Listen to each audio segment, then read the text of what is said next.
11 വർഷം മുമ്പ് എൻ്റെ അടുക്കലെത്തിയ ഒരു പെൺകുട്ടി.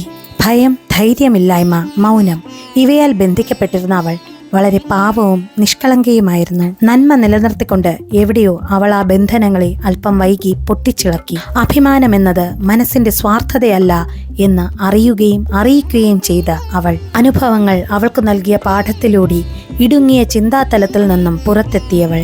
അവളാണ് എൻ്റെ ഈ ശ്രീലക്ഷ്മി അഥവാ നിത്യതി ശ്രീലക്ഷ്മി. മനുഷ്യന്റെ ന്യായീകരണങ്ങൾ ഈശ്വര തുല്യമാകുമ്പോൾ അവിടെ സത്യമുണ്ടാകുന്നു. ആ സത്യമാണ് അവൾ. ചെറിയൊരു ജീവിതത്തിനായി ഈ ഭൂമിയിലെത്തിയ അവൾ തിരിച്ചറിഞ്ഞു. വീർപ്പുമുട്ടലും പുച്ഛവും തോന്നിയ തലത്തിൽ നിന്നും ബഹുമാനവും ആദരവും തോന്നിയ നിമിഷങ്ങൾ അവൾ സൃഷ്ടിച്ചെടുത്തു. അല്പം വൈകിയാണെങ്കിലും മനസ്സിന്റെ കരുണയും ധൈര്യവും കൈവിടാതെ നിത്യതയിലെ പിച്ചള സുന്ദരിയായി നിത്യതയായി അവൾ മാറി. അവളുടെ പ്രകാശം ഒരു ഗൃഹത്തിന്റെ പരമോന്നത വിളക്കാണ്.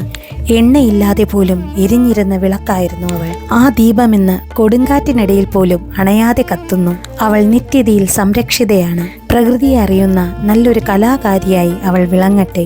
പ്രതീക്ഷകൾക്കും ആഗ്രഹങ്ങൾക്കും അതിർവരമ്പില്ലാതെ കാത്തിരുന്ന മകളെ ശ്രീലക്ഷ്മി, നീ ഒരു ദേവിയാകുന്നു. സ്ത്രീയായി പിറന്നതിന്റെ മൂല്യം തിരിച്ചറിഞ്ഞ ഈ ദേവിയുടെ ജന്മത്തിന് ഈശ്വരനോട് ഞാൻ നന്ദി പറയുന്നു. ഇവൾ ഈ ഭൂമിയിൽ പിറന്നതിൽ പ്രകൃതി പോലും നന്ദി പൊഴിക്കുന്നു.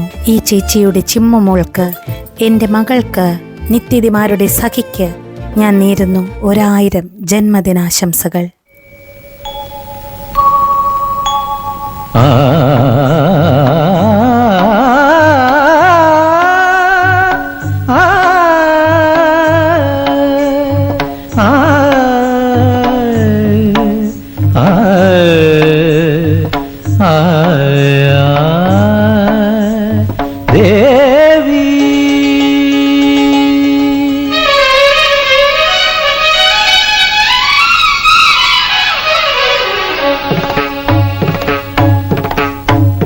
ദേവി